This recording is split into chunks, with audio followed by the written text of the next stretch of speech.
Quiero dar una cordial bienvenida en esta noche a todos mis hermanos, a todos los amigos que aman el estudio de la palabra de Dios.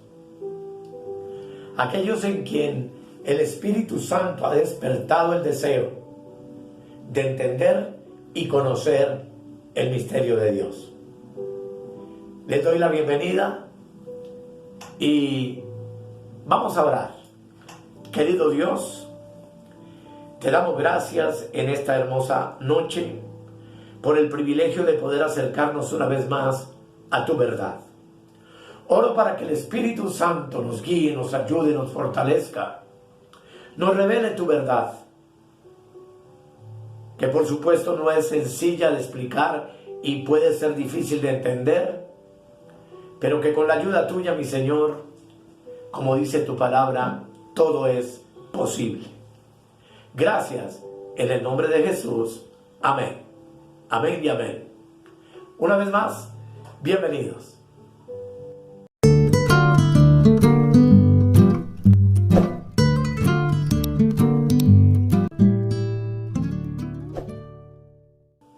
Y bien, mis amados, para esta noche traigo el tema que he llamado la gracia de la ira.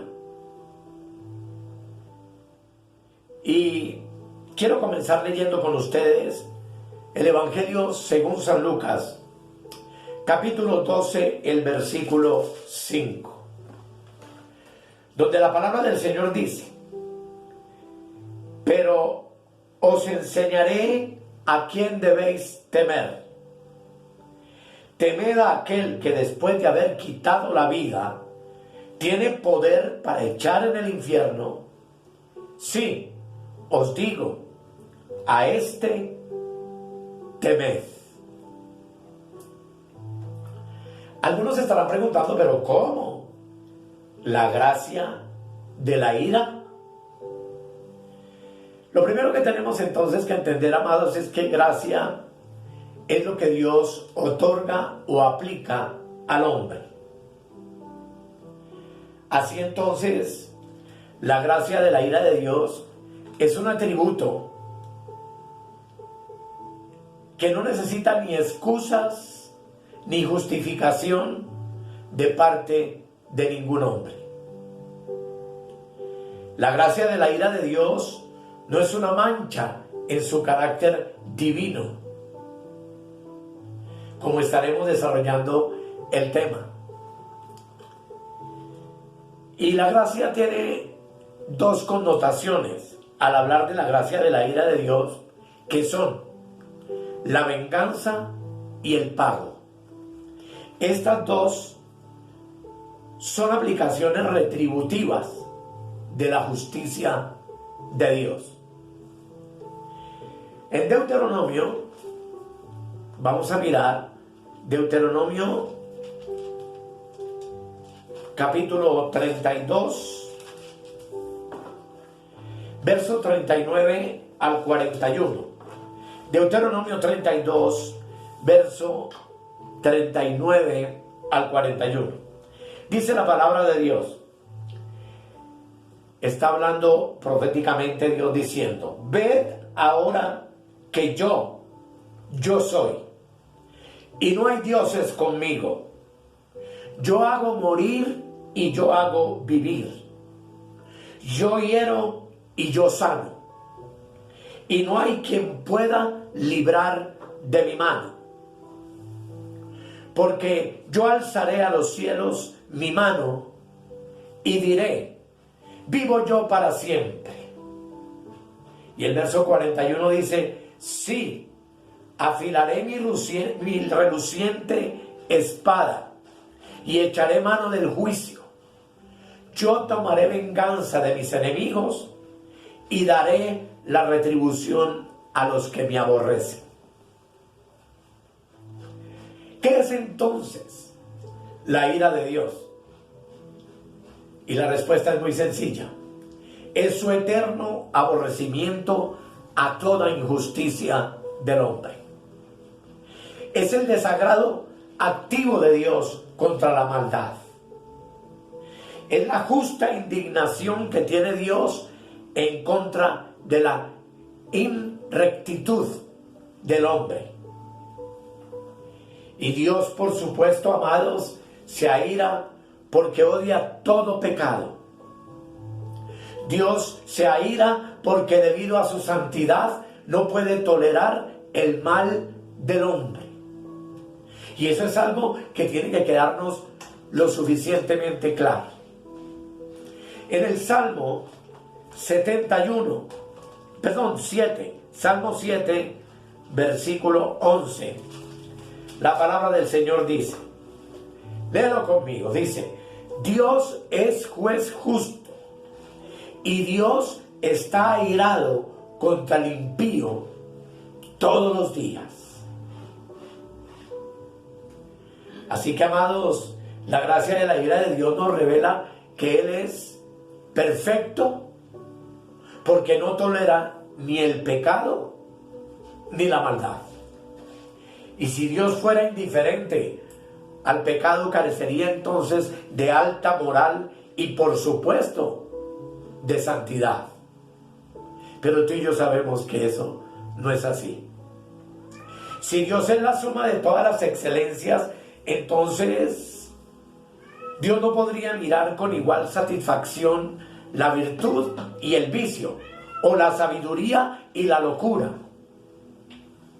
Debido a que Dios, amados, se deleita solo en lo que es puro y amable, tenemos que tener claro que entonces Dios no puede dejar sin castigo lo que sea impuro y vil. La gracia, amados, de la ira de Dios es entonces su santidad puesta en acción contra el pecado.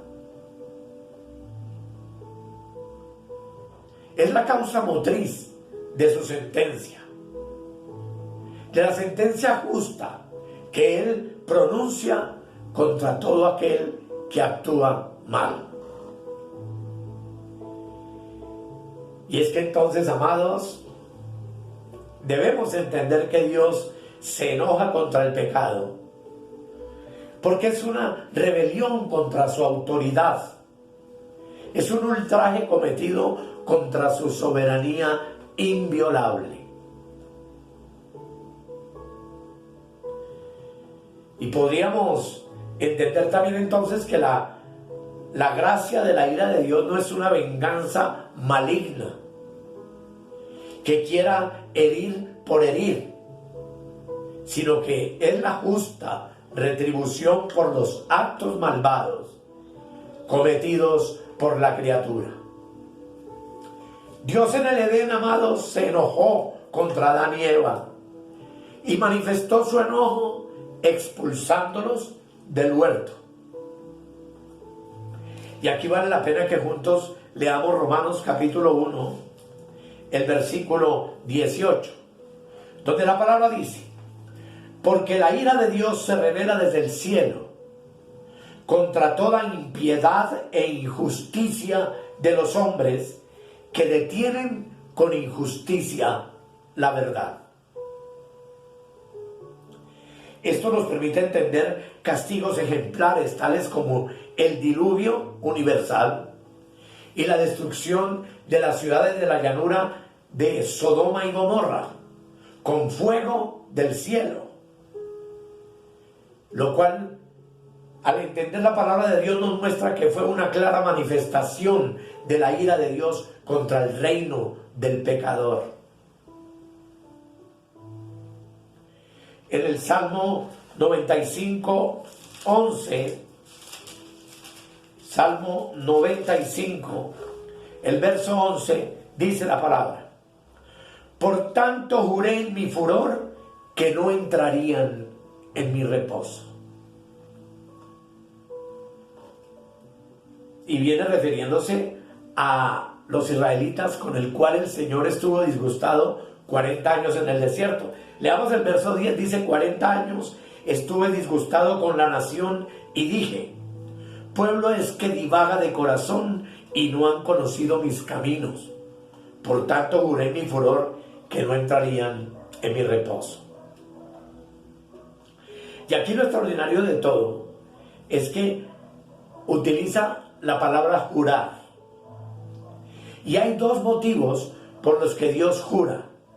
Él jura, entre paréntesis, juramenta en verdad, cuando hace una promesa. Y vamos a mirar un ejemplo maravilloso de dos tipos de juramento que hace el Señor en la palabra.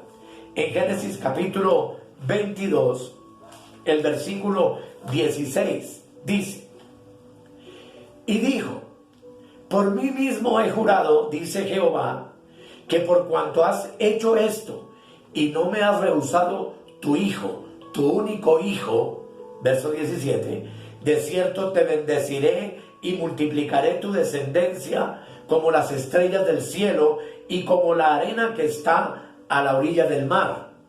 Tu descendencia poseerá las puertas de sus enemigos.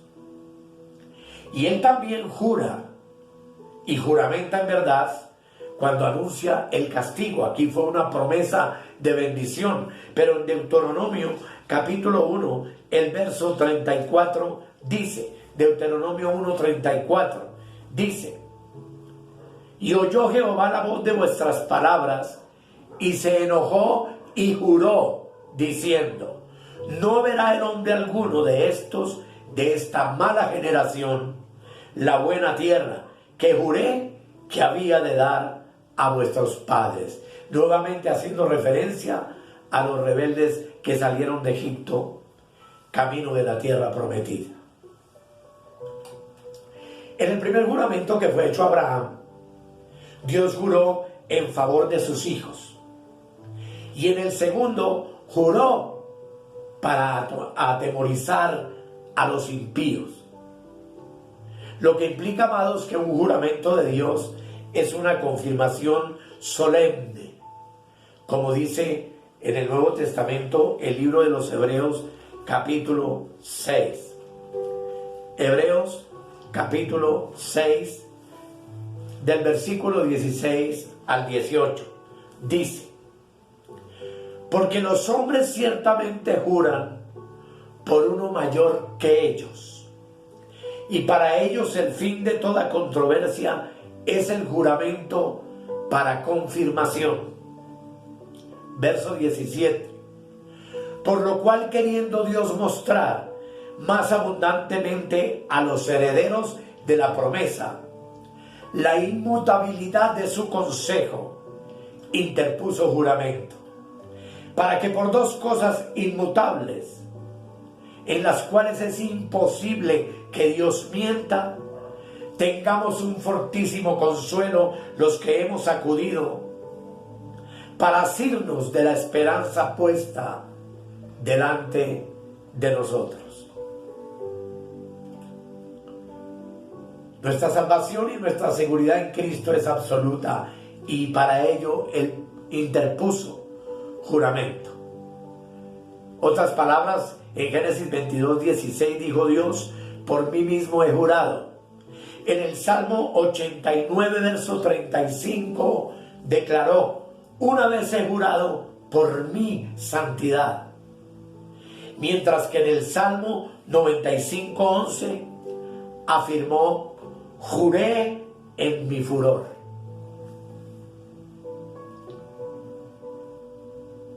Amados, observemos que Dios apela a su furor y pone como igual su ira con su santidad. Dios juramenta en verdad tanto por la una, es decir, su santidad, como por la otra. Y según Colosenses capítulo 2, el verso 9, la Escritura dice: porque en Él habita corporalmente toda la plenitud de la deidad. En Él, en Cristo, lucen gloriosamente todas las perfecciones divinas. Y como perfecto que es nuestro Dios, es que en Apocalipsis capítulo 6, el versículo 16, entonces la Escritura dice lo siguiente. Apocalipsis 6, verso 16. Y decían hablando de los reyes de la tierra, de los grandes, de los ricos, de los capitanes. Verso 16 dice: y decían a los montes y a las peñas: caed sobre nosotros y escondednos del rostro de aquel que está sentado sobre el trono y de la ira del Cordero.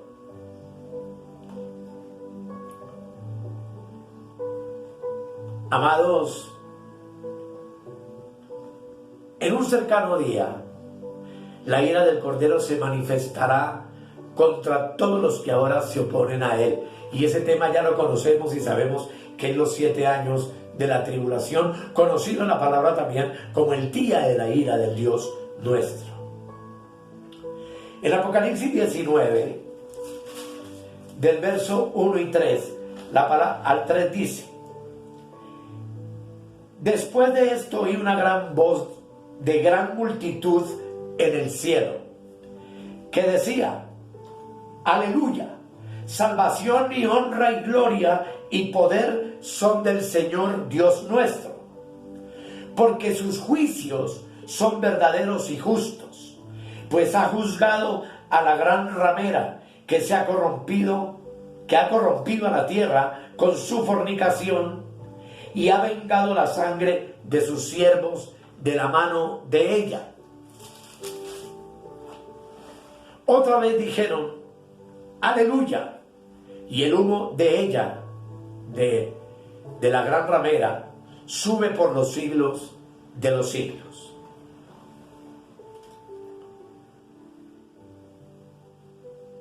Y hoy tú y yo, hermano, también somos llamados a gritar aleluya, porque grande será el gozo de los santos en aquel día, cuando el Señor vindicará su majestad, ejercerá su poderoso dominio sobre la tierra, magnificará su justicia y derrotará a los rebeldes orgullosos que se han atrevido osadamente a desafiarle. El Salmo 130, Salmo 130. Gloria a Jesús. El verso 3 dice: si mirares a los pecados, ¿quién, oh Señor, podrá mantenerse? Y en el Salmo 1:5 dice también la Escritura: no se levantarán los malos en el juicio. Todo esto, ¿por qué lo comparto con ustedes, amados? Porque tenemos que entender que la ira de Dios es la manifestación activa para destruir a todos sus enemigos con una sola palabra que sale de su boca. Y hoy vemos la maldad rampante, nuestros líderes políticos, aún líderes religiosos, aún personajes que dicen pertenecer a la iglesia de Cristo, rampantes, pero que ellos no entienden que el molino va despacio, pero va moliendo fino. Cuanto más admirable sea ahora la paciencia y la benignidad de Dios, más terrible e insostenible será el furor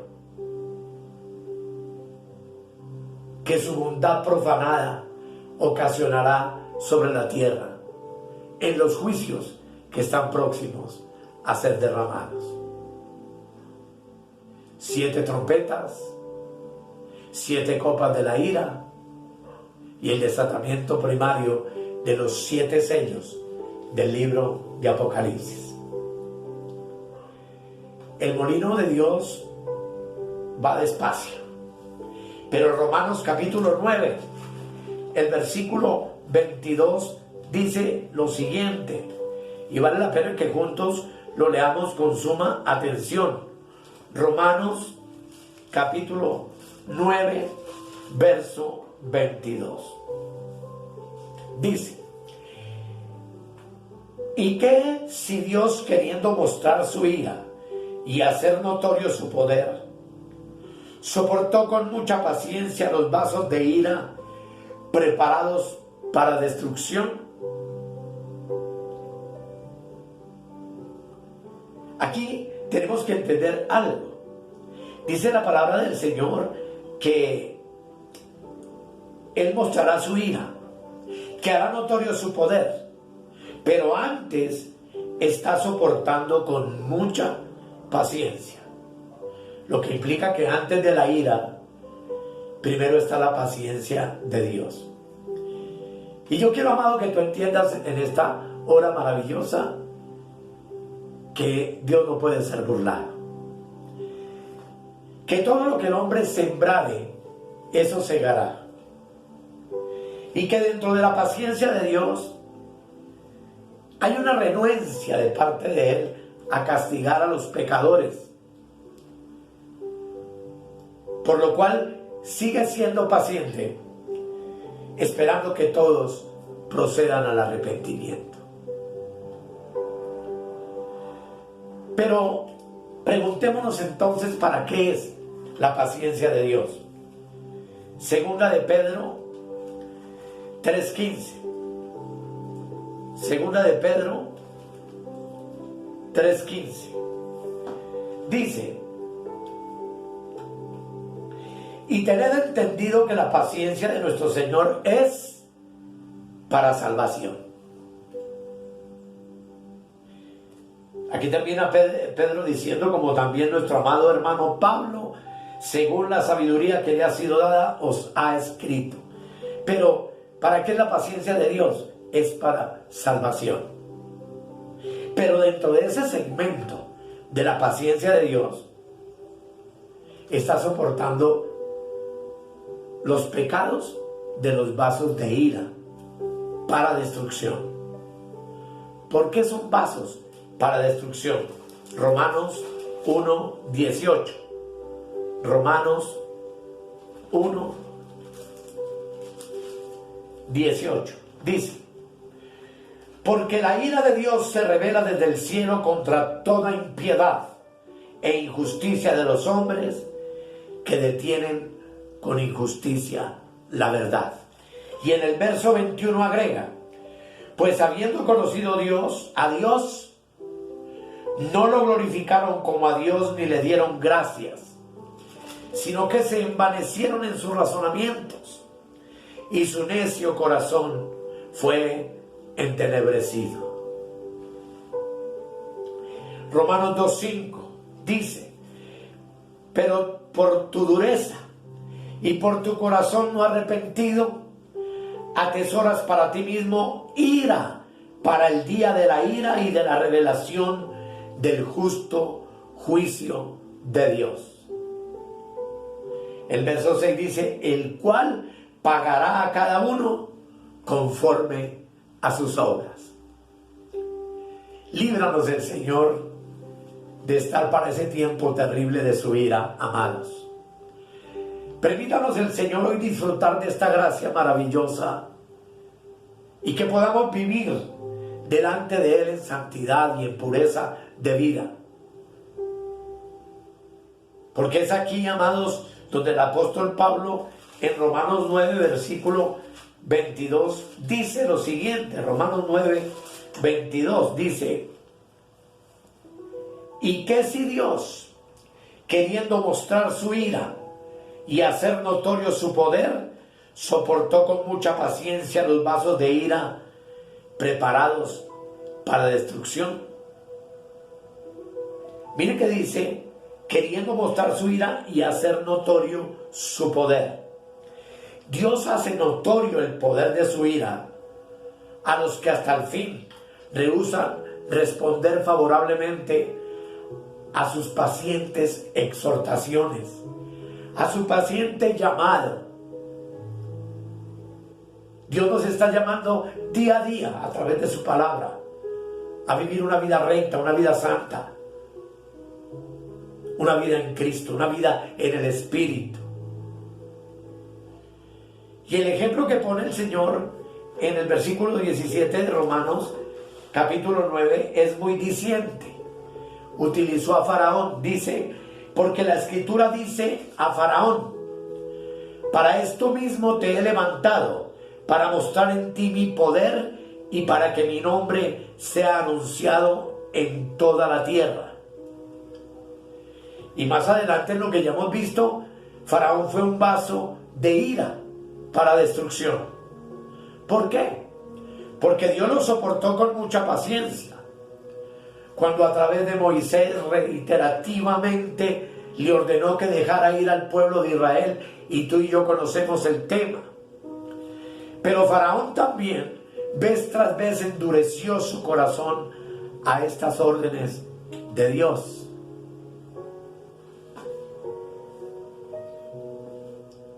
Y en el verso 18 dice: de manera que de quien quiere tiene misericordia, y al que quiere endurecer, endurece. ¿Quiere esto decir que la acción de endurecimiento de Faraón para destrucción vino como consecuencia y como castigo de que él mismo rehusó creer en Dios, se endureció contra Dios? En Éxodo capítulo 9, verso 7 dice: mas el corazón de Faraón se endureció y no dejó ir al pueblo. Y aquí en Romanos 9:22 dice: ¿y qué si Dios, queriendo mostrar su ira y hacer notorio su poder, soportó con mucha paciencia los vasos de ira, entre los cuales incluimos al faraón de Egipto, para destrucción? Y en el verso 7 del capítulo 9 dice la palabra, Romanos 9:22, me iba como embolatando. Romanos 9:22 dice lo que acabamos de leer, que vasos de ira Dios tiene preparados para destrucción. Ahora, no tiene un agente directo activo, pero en el versículo 23 hace el contraste y dice: ¿y qué si Dios queriendo? Dice, y para hacer notorias las riquezas de su gloria, las mostró para con los vasos de misericordia que Él preparó de antemano para gloria. El agente activo directo de Dios son los vasos que Él preparó de antemano. Y el agente de su ira son los vasos con los que Él soporta con paciencia, pero que son vasos preparados para destrucción. Él soportó con paciencia a Faraón, y si Faraón hubiese sido destruido inmediatamente en su endurecimiento, entonces ¿quién hubiera podido darse cuenta de la misericordia de Dios para con Israel? A quien por la promesa hecha a Abraham lo libró de la mano de Faraón. Y lo importante, mis amados, en esta hora es que tú y yo entendamos que nuestro Dios es un Dios de misericordia. Y así como derramó gracia salvífica para los vasos de honra, que por su misericordia Él también apartó, así también la gracia de su ira vendrá para destrucción sobre los vasos que fueron preparados para el día de la ira de Dios. Aquí valdría la pena entonces preguntarnos: ¿qué clase de vaso soy yo? El Espíritu da testimonio a nuestro espíritu, y en mi caso yo estoy absolutamente convencido de que soy un vaso de misericordia, que soy un vaso preparado por Dios para salvación. Y espero que esa seguridad también esté en ti, que el Espíritu Santo revele a tu corazón que tú eres un hijo de Dios, y que como hijos de Dios hemos sido llamados a vivir en santidad, a estar separados y apartados para su gloria. Hemos sido llamados a enamorarnos de su palabra de una manera profunda, porque su palabra es el alimento que nutre nuestro espíritu y que alumbra los ojos de nuestro entendimiento, y que nos da vigor y fortaleza para enfrentar las vicisitudes de la vida. entendiendo, mis amados, que separados del Señor, nada podemos hacer.